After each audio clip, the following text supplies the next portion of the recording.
Hello guys, welcome to your channel CrackTech. आज हम लोग करने वाले हैं एक धमाकेदार चैप्टर ब्लड रिलेशन।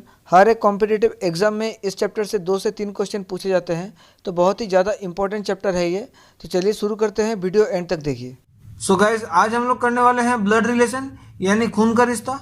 काफ़ी सारे कैंडिडेट्स को ये रिलेशनशिप खटकता है, क्योंकि ये रिश्तेदार हम लोग को खुद खटकते हैं नहीं। खैर, जो भी हो, आज हम लोग इस चैप्टर को बारीकी से समझेंगे और सिर्फ इमेजिनेशन के ऊपर बेस करके आप इस चैप्टर का हर एक सवाल को कर सकते हैं। हम आज की वीडियो में आपको वही बताएंगे कि किस तरीके से आपको इमेजिन करना है, किस तरीके से सोचना है और किस तरीके से कैसे कुछ सवालों का सिर्फ ऑप्शन से आपको पता लगाना है कि इसका सही आंसर क्या होगा। तो चलिए शुरू करते हैं। तो अगर आपको पहले से ही सब रिलेशनशिप का इंग्लिश पता है तो बहुत अच्छा बात है, और अगर नहीं पता है तो आप यहाँ से स्क्रीनशॉट लेते रहिए, हम कुछ सेकंड का इंतजार कर रहे हैं।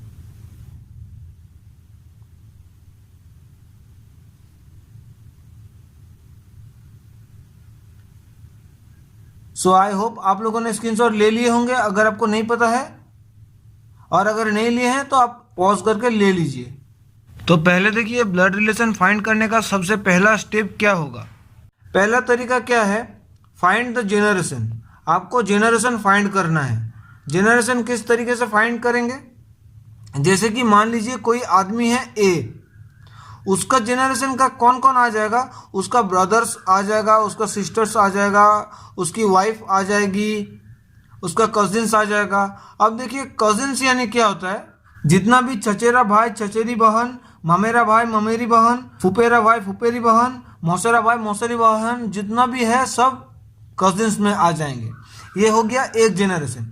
अगर इससे ऊपर का जेनरेशन का बात करेंगे तो इनके ऊपर का जेनरेशन यानी ये साइन लगा देंगे, और इनके ऊपर का जेनरेशन यानी कौन आ जाएगा, इनके फादर्स आ जाएंगे, मदर्स आ जाएंगे, अंकल आ जाएंगे और आंट आ जाएंगे। अब देखिए, अंकल में कौन कौन आ जाएंगे, चाचा, फूफा, ताया, मौसा, मामा सब आ जाएंगे। आंट में कौन कौन आ जाएंगे, चाची, मामी, बुआ, मौसी, ताई सब आ जाएंगे। और अगर इनके भी ऊपर का जेनरेशन का बात होगा तो इनके कौन लगेंगे, ये ग्रैंडफादर या फिर ग्रैंड मदर लगेंगे। हिंदी में जिसको दादा दादी नाना नानी बोला जाता है, इंग्लिश में उनको सिर्फ ग्रैंडफादर और ग्रैंड मदर बोला जाता है। यहां तक बात क्लियर है। तो पहला स्टेप तो हो गया जेनरेशन फाइंड करना। अब दूसरा स्टेप देखिए, दूसरा स्टेप में क्या होगा, हम लोग जेंडर फाइंड करेंगे। अब देखिए, जेंडर हम किस सवाल पे फाइंड करेंगे, कुछ सवाल में आपको नाम दिया रहेगा, जैसे कि रीता, सीता, गीता, राम, श्याम। तो हम यहाँ से बोल सकते हैं कि राम मेल होगा, श्याम मेल होगा, और बाकी सब गीता, सीता, रीता क्या हो जाएगा, फीमेल हो जाएगा। लेकिन अगर आपको यही सवाल में एक्स, वाई, जेड या फिर ए बी सी करके देगा तो आप यहाँ से फाइंड नहीं कर सकते कि कौन मेल है कौन फीमेल है। तो इस सवाल में हम लोग क्या करेंगे, जो मेल होंगे उसको ऐसे राउंड कर देंगे और जो फीमेल होंगे उसको स्क्वायर कर देंगे, और अगर कपल्स होंगे तो उनके बीच में हम प्लस साइन लगा देंगे। जैसे कि मान लीजिए कि ए और बी दोनों कपल्स है, तो हम क्या करेंगे, ए और बी के बीच में प्लस साइन लगा देंगे। और अगर मान लीजिए कि ये बोल दिया कि ए मेल है और बी फीमेल है, तो हम उसको ऐसे डिनोट करेंगे। आ गई बात समझ में। अब देखिए, कुछ एग्जांपल्स ले रहे हैं, आप वहां से बिल्कुल समझ जाएंगे। पहला सवाल देखिए क्या दिया हुआ है, as mother is the only daughter of B's father, how is B's husband related to A. यानी ए का जो मम्मी है, मम्मी यानी फीमेल, स्क्वायर हो जाएगा। तो ए का जो मम्मी है वो बी के फादर का ओनली डॉटर है, और दूसरे सेंटेंस में आपसे ये कहा है कि बी के हस्बैंड यानी बी एक फीमेल होंगे। तो बी अगर फीमेल होंगे तो ए का मम्मी बी ही होना पड़ेगा, क्योंकि बी के फादर का इकलौती लड़की तो बी को ही होना चाहिए। बात क्लियर है। तो आपसे क्या पूछा है कि बी का जो हस्बैंड होंगे, मतलब हस्बैंड यानी प्लस देके ये वाला साइन, ठीक है, हस्बैंड यानी मेल हो जाएगा। तो बी के जो हस्बैंड होंगे वो ए का क्या लगेंगे, मतलब ए का ये क्या लगेंगे। तो बी ए का माँ है, तो बी के हस्बैंड ए का क्या लगेंगे, फादर लगेंगे, पिता हो जाएंगे ए का। बात क्लियर है, आ गया समझ में। नेक्स्ट सवाल देखिए, A is brother of B, B is the son of C, D is C's father, then what is A of D? तो आपसे ये दिया हुआ है कि A is the brother of B, इसका मतलब A भाई है, तो A भाई होगा तो A हो जाएगा मेल। किसके भाई है? B के भाई है, तो दोनों एक ही जनरेशन का होंगे। उसके बाद बोला है B is the son of C, तो B किनके सन है? C के सन है, और B सन है यानी B भी हो जाएगा मेल। देखिए किस तरीके से हम निकाल रहे हैं, ठीक है, कि इसका जेंडर क्या होगा। उसके बाद देखिए D is C's father, D जो है ये C का पिताजी है, तो C का पिताजी कौन है? D, तो पिताजी मतलब D भी मेल होंगे। तो आपसे ये पूछा है then what is A of D, मतलब A D के क्या लगेंगे? A D के क्या लगेंगे? अब देखिए A और D के बीच में कितने जनरेशन का गैप है? एक जनरेशन, दो जनरेशन का गैप है, मतलब D के साथ A का क्या संपर्क हो जाएगा? D के A क्या लगेंगे? ग्रैंड तो होगा ही, और ग्रैंड के साथ क्योंकि A एक मेल है यानी सन हो जाएगा, तो A D के क्या लगेंगे? ग्रैंड सन हो जाएगा आपका आंसर। बात क्लियर है? बढ़ते हैं अगली क्वेश्चन की ओर। नेक्स्ट सवाल देखिए, A is the father of C and D is the son of B, E is the brother of A. If C is the sister of D, how is B related to E? यानी A C के father है, A C के father है तो A mail हो जाएगा, और D B के सन है, मतलब B के सन कौन है? D, तो सन D है यानी D हो जाएगा मेल। उसके बाद E is the brother of A, मतलब E A के भाई है तो E भी मेल हो जाएगा। उसके बाद C is the sister of D, मतलब C D के सिस्टर है तो C क्या हो जाएगा? फीमेल, और ये दोनों भाई बहन है। तो देखिए A अगर C का पापा होंगे तो A D का भी पापा होना चाहिए क्योंकि ये दोनों भाई बहन है, और B का अगर लड़का है D तो B का लड़की होगी C। तो हम यहाँ से क्या बोल सकते हैं कि A और B दोनों शादीशुदा है, यानी दोनों कपल्स है, तो B फीमेल होंगे। तो आपसे सवाल में क्या पूछा है? B E के क्या लगेंगे?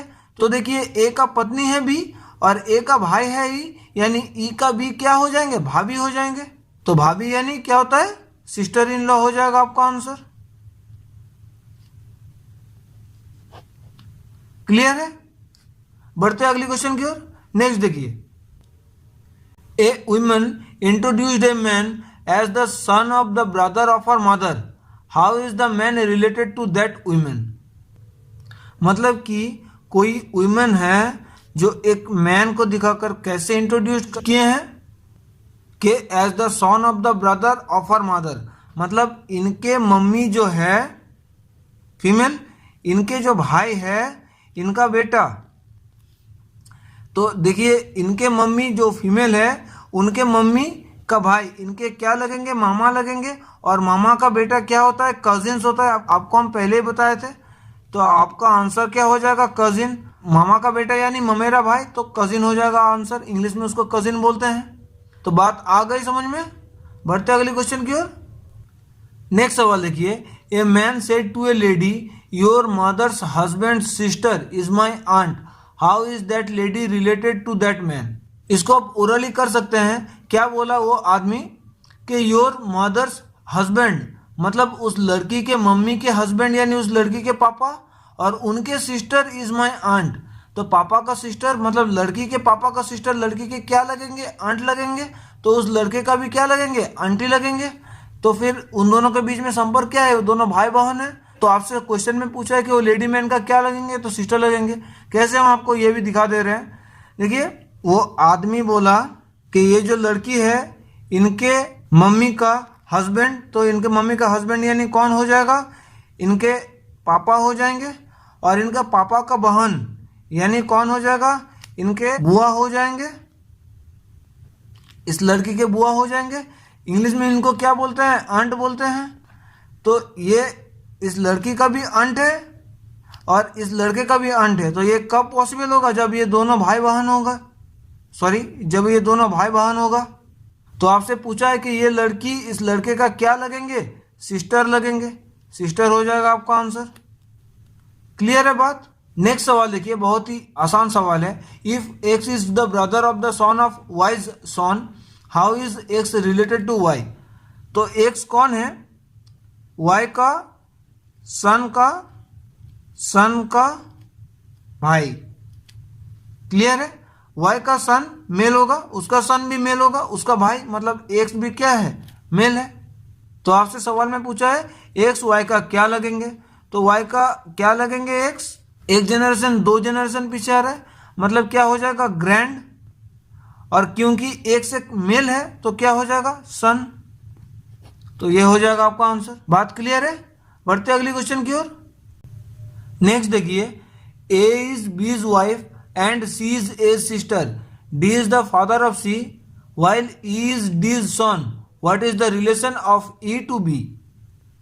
तो पहले दिया हुआ है A is B's wife, मतलब A जो है ये B का वाइफ है, तो A फीमेल होगा, B मेल होगा, B का वाइफ। उसके बाद बोला है C is A's sister, तो C जो है ये A का सिस्टर है। अच्छा वाइफ तो ये प्लस हो जाएगा बीच में, C जो है A का सिस्टर है तो C भी फीमेल होगी। उसके बाद कहा है D is the father of C, मतलब D जो है ये C के फादर है, तो फादर यानी मेल। तो देखिए C का बहन है A, तो अगर D C के पापा होंगे तो A का भी पापा होना चाहिए। और उसके बाद क्या दिया हुआ है while E is D's son, और D का और एक सन है जिसका नाम E है, सन यानी गोल हो जाएगा। तो आपसे ये पूछा है सवाल में what is the relation of E to B, मतलब E B का क्या लगेंगे। तो देखिए B का पत्नी है A और A का भाई है E, इसका मतलब हम क्या बोल सकते हैं कि B का कौन लगेंगे E, ब्रदर इन लॉ। और यही हो जाएगा इस सवाल का उत्तर। क्लियर है बिल्कुल? बढ़ते अगली क्वेश्चन की ओर। नेक्स्ट सवाल देखिए, pointing to a photograph a man said I have no brother or sister, but the man's father is my father's son. Whose photograph was it? मतलब कि एक फोटोग्राफ को देखकर एक मैन बोला कि इस मैन का कोई भाई या फिर बहन नहीं है। ये कौन बोल रहा है? जो फोटोग्राफ दिखा रहा है, ठीक है, ये बोल रहा है कि मेरा कोई भाई और बहन नहीं है। और उसके बाद ये मैन बोल रहा है कि उस फोटो में जो आदमी है उसका पापा मेरे पापा का अकेला बेटा है। अकेला क्यों? क्योंकि इसका कोई भाई बहन नहीं है, तो इनके पापा का अकेला बेटा कौन होंगे? यही होंगे। और वो क्या बोला कि उसके पापा, मतलब ये जो फोटोग्राफ में ये लड़का था और ये आदमी शो कर रहा था, ठीक है। तो अब हमको ये बोलिए, ये फोटो में जो था वो इस आदमी का क्या होगा? इस आदमी का सन होना चाहिए। बात क्लियर है? हम और एक बार बता दे रहे, देखिए फोटोग्राफ देखकर ये आदमी बोल रहा है कि मेरा कोई भाई या फिर बहन नहीं है, और इस फोटो में जो बंदा है उस बंदे का पापा मेरे पापा का अकेला बेटा है। अकेला बेटा क्यों? क्योंकि इसका कोई भाई बहन नहीं है, तो उसका पापा का बेटा कौन होगा? वही होगा। और वो कौन है? उस लड़के का पापा है, यानी वो जो फोटोग्राफ में जो लड़का है वो इनके कौन लगेंगे? मेंस सन हो जाएगा, क्योंकि आपको बता दिया गया है कि वो एक आदमी है। ठीक है, बात क्लियर है? बढ़ते अगली क्वेश्चन की ओर। नेक्स्ट सवाल देखिए, K is the brother of X, Z is the son of X, P is the daughter of K, is married to N, G and X are sisters to one another, then state how is G related to Z. तो पहले आपसे क्या कहा कि K is the brother of X, यानी K भाई है तो के मेल होगा, किसका? एक्स का। उसके बाद क्या कहा है? Z is the son of x, तो एक्स का सन कौन है? जेड, तो सन है यानी ये भी मेल होगा। उसके बाद P is the daughter of के, तो के का डॉटर है पी, तो पी क्या हो जाएगा? फीमेल। उसके बाद इज मैरिड टू एन, मतलब यहां पर पी का बात हो रहा है, ठीक है। पी किसके साथ शादी किया है? एन के साथ, तो एन मेल हो जाएगा। G and X are sisters to one another, मतलब कि जी और एक्स एक दूसरे का बहन है, मतलब एक्स फीमेल होना चाहिए और जी इनका बहन, मतलब सेम जेनरेशन में आना चाहिए। क्लियर है बात? तो आपसे सवाल में ये पूछा है how is G related to Z. G जो है ये जेड के क्या लगेंगे? देखिए जेड का मम्मी है एक्स और मम्मी का बहन है जी, तो मम्मी का बहन को हम लोग क्या बोलते हैं? आंट बोलते हैं।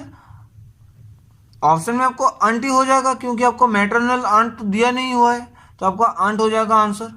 क्लियर है एकदम। नेक्स्ट सवाल देखिए, A is mother of B and C.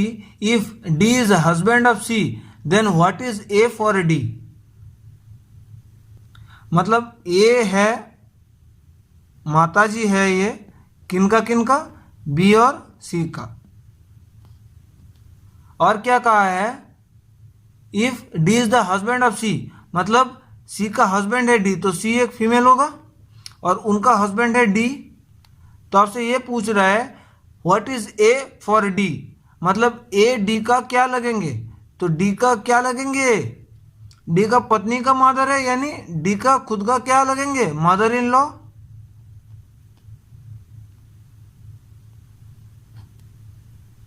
बहुत सिंपल था, आ गया समझ में। नेक्स्ट सवाल देखिए, if F is the brother of A, C is the daughter of A, K is the sister of F and J is the brother of C, then who is the uncle of J। तो पहले आपको क्या दिया हुआ है, F is the brother of A, मतलब F जो है भाई है किनके, A के। उसके बाद C is the daughter of A, मतलब C A के लड़की है। उसके बाद K is the sister of F, मतलब K F का सिस्टर है, तो सिस्टर यानी K फीमेल हो जाएगा। उसके बाद and J is the brother of C, J क्या है, C के ब्रदर है, ब्रदर यानी सेम जनरेशन हो जाएगा और ब्रदर यानी मेल हो जाएगा, कौन है, J। तो देखिए आपसे सवाल में क्या पूछ रहा है, आपसे पूछ रहा है कि J का अंकल कौन होगा। अब देखिए A का जेंडर नहीं बताया हुआ है, A मेल भी हो सकते हैं, A फीमेल भी हो सकते हैं। और एक बात, A का लड़की है C और C का भाई है J, इसका मतलब क्या, A का भी बेटा होगा J। तो A फीमेल हो या फिर मेल हो, A का जो भाई होगा वही हो जाएगा J का अंकल, होगा कि नहीं होगा, बिल्कुल होगा। तो अगर A फीमेल होगा तो A का भाई J का मामा बन जाएगा, यानी अंकल बन जाएगा। और अगर A मेल होगा तो A का भाई F यानी J का चाचा बन जाएगा। तो आपका आंसर क्या हो जाएगा, कौन बन जाएगा, तो A का भाई कौन है, F है, क्योंकि K तो A का बहन है, तो आपका आंसर क्या हो जाएगा, F। बात क्लियर है। नेक्स्ट सवाल देखिए, pointing to Manju in the photograph, Rajesh said she is the daughter of my grandfather's only son, how is Manju related to Rajesh. तो मंजू लड़की है, राजेश लड़का है, तो मंजू को दिखाकर राजेश ने क्या बोला कि she is the daughter of my grandfather's only सन। तो आप हमको ये बोलिए, राजेश का ग्रैंडफादर यानी ये होगा और इनका ओनली सन कौन होगा, राजेश का पिताजी होगा। और राजेश का पिताजी का लड़की है ये, यानी हम ये बोल सकते हैं कि इनका बेटी है ये। तो अगर ये बेटी होंगे तो ये मेल, ये तो फीमेल है और ये मेल है, तो मंजू के साथ राजेश का क्या संपर्क होगा, मंजू राजेश की बहन होगी, होगी कि नहीं होगी। और एक बार बोल रहे सुन लीजिए, राजेश का ग्रैंडफादर का ओनली सन यानी राजेश का फादर, और राजेश का फादर का बेटी यानी राजेश का बहन। क्लियर है। तो आपका आंसर क्या हो जाएगा, सिस्टर। बहुत ज्यादा सिंपल क्वेश्चन था ये। बढ़ते अगले क्वेश्चन की ओर। नेक्स्ट सवाल देखिए, there are 3 women in the family, 2 of them are mothers and 2 of them are daughter, then how is the youngest related to the eldest. मतलब एक फैमिली में 3 women है, 1 2 3, और इन 3 women में दोनों मदर है और दोनों डॉटर है। तो ये कब पॉसिबल होगा, जब ये तीनों अलग अलग जनरेशन का होगा। क्यों, क्योंकि देखिए अगर अलग अलग जनरेशन का होगा तो ये एक मदर होगा इनका और ये मदर हो जाएंगे इनका, और डॉटर ये हो जाएंगे डॉटर इनका, और ये हो जाएंगे डॉटर इनका। बात क्लियर है। तो आपसे ये पूछा है कि जो यंगेस्ट वन है वो एल्डेस्ट वन का क्या लगेंगे, एल्डेस्ट वन का क्या लगेंगे, ये कितना जनरेशन का गैप हो रहा है, 2 जनरेशन का, यानी ग्रैंड आ जाएगा। और क्योंकि ये सब वुमेन है यानी डॉटर हो जाएगा, तो ग्रैंड डॉटर हो जाएगा आपका आंसर। आ गया समझ में एकदम। नेक्स्ट सवाल देखिए, आपको एक पैसेज दिया गया हुआ है और उस पैसेज से आपको 5 क्वेश्चन पूछा गया हुआ है। ऐसा क्वेश्चन आपको एग्जाम में देखने को मिलेगा, तो इस एग्जाम्पल को भी देख लेते हैं। पहला में आपसे कहा है in a family there is 6 members A B C D E and F. तो हम लिख रहे हैं इसको कि टोटल 6 मेंबर है ए बी सी डी ई और एफ। दूसरे में क्या कहा है C is the sister of F, नीचे से लिख रहे हैं, ठीक है। सी जो है ये सिस्टर है किसके, एफ के सिस्टर है, मतलब सिस्टर मतलब क्या हो जाएंगे, ये फीमेल हो जाएगा। उसके बाद देखिए B is the brother of E's husband, यहाँ लिख रहे हैं बी जो है ये ब्रदर है, ब्रदर यानी ये मेल हो जाएगा, और ये ई ब्रदर है किनके, ई के हस्बैंड का, मतलब ई के हस्बैंड यानी ई के हस्बैंड का ब्रदर। क्लियर है यहाँ तक। उसके बाद D is the father of A and grandfather of F, मतलब डी जो है एफ का ग्रैंडफादर है, ये एक जेनरेशन और ये 2 जेनरेशन, यहाँ आ जाएगा डी, ठीक है। और ए के फादर मतलब ए यहाँ पर आएगा। क्लियर है। और उसके बाद क्या बोला है आपसे, तो देखिए अगर ए यहां पर आएगा तो ए को यहां भी आना चाहिए कि नहीं। और ए तो मेल होगा, ये तो पहले से ही बोला गया हुआ है, क्योंकि ए ई का हस्बैंड है, तो हस्बैंड यानी ये मेल होना चाहिए, तो यहां भी मेल होगा, ठीक है। और उसके बाद क्या कहा है लास्ट में, there are 2 fathers 3 brothers and a mother in the family, मतलब इस फैमिली में 2 फादर होंगे। तो 2 फादर कैसे होंगे, ये एक फादर होंगे डी और ए एक फादर हो जाएंगे, ठीक है। तो यहाँ पर 2 फादर हो गए हैं। 3 ब्रदर, तो 3 ब्रदर कैसे होंगे, अब देखिए ए यहाँ पर है तो ए का भाई तो बी है, तो ए का भाई बी है और ए का वाइफ है ई, ठीक है। उसके बाद 3 ब्रदर है तो ए एक भाई होगा, बी एक भाई होगा, क्योंकि ए बी का भाई है, बी ए का भाई है, तो 2 भाई हो गया। और एक भाई कौन हो जाएगा, डी तो हो नहीं सकता क्योंकि डी का तो कोई भाई बहन यहाँ पर दिया नहीं हुआ है। तो और एक कौन बच गया, एफ, एफ का जेंडर अभी तक नहीं पता है हमको, तो एफ फिर क्या हो जाएगा, मेल हो जाएगा एफ, तभी तो ये 3 भाई होगा। तो यहाँ पर 3 भाई हो गया, 2 फादर हो गया और एक मदर, तो एफ का मदर हो गया ई, तो ई हो गया मदर। अब देखिए सवाल में क्या पूछा है, how is F related to E, तो एफ ई के क्या लगेंगे, ए के बेटे हैं एफ और ए का पत्नी है ई, ठीक है। तो ई के क्या लगेंगे एफ, तो पहला सवाल का आंसर आ जाएगा सन लगेंगे, क्योंकि एफ एक मेल है। दूसरा सवाल क्या पूछा है, हु इज हस्बैंड, तो ई का हस्बैंड कौन हो जाएंगे, ए हो जाएंगे, दूसरे सवाल का आंसर हो जाएगा ए। उसके बाद क्या पूछा है, हु इज द मदर, तो मदर कौन है, ई मदर है, किन का मदर है, एफ का मदर है, तो क्या हो जाएगा आंसर आपका ई मदर। उसके बाद क्या पूछा है, how many male member are there in the group, तो टोटल मेल मेंबर कितना है, 1 2 3 4 मेंबर है, तो चौथे का आंसर हो जाएगा 4। और लास्ट आपसे क्या पूछा है, which of the following is group of brothers, तो ब्रदर्स का ग्रुप कौन कौन सा है, डी और ए दोनों फादर है, और ब्रदर कौन कौन था, ए एक ब्रदर था, बी एक ब्रदर था, एफ एक ब्रदर था, मतलब ए बी और एफ ये तीनों हो जाएंगे ब्रदर। आ गया समझ में, बिल्कुल क्लियर हो गया। इसी टाइप का क्वेश्चन आपको एग्जाम में दिखने को मिलेगा, आप इसी टाइप के क्वेश्चन को प्रैक्टिस करते रहिए कहीं से भी, कोई भी बुक से। और अगर यहाँ पर समझने में कहीं पर भी दिक्कत हुई हो तो आप कमेंट सेक्शन में पूछ लीजिएगा। सो गाइस, अगर वीडियो आपको अच्छे लग रहे हैं, मेरी मेहनत अच्छी लग रही है और वाकई में आप समझ पा रहे हो, तो प्लीज़ वीडियो को शेयर ज़रूर किया कीजिए। अगर इस वीडियो से आपका कुछ हेल्प होता है तो आप मेरा हेल्प ज़रूर करें इन वीडियो को लाइक और शेयर करके। और अगर आप में से कोई इस वीडियो को पहली बार देख रहे हो तो आप इस चैनल को सब्सक्राइब कर लीजिए, और पास में जो बेल आइकन आएगा उसको आप दबाना बिल्कुल मत भूलिएगा, क्योंकि वीडियो की नोटिफिकेशन आपको तभी मिलेगा जब आप उस बेल आइकन को प्रेस करोगे।